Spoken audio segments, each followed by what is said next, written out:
Now we are going to read a book. This book is called A Hat. Let's start by reading the words that will be in this book. Let's sound them out together. Sad, sat, hats. Some words don't follow the rules, But you see them often. You just have to remember them. These words says a. Let's get started. A hat. Pam taps. Sam sat. Sad Sam. Now, we're gonna read the book together. A hat. Pam taps. Sam sat.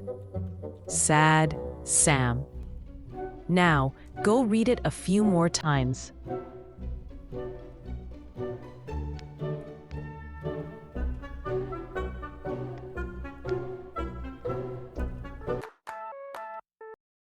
Great job.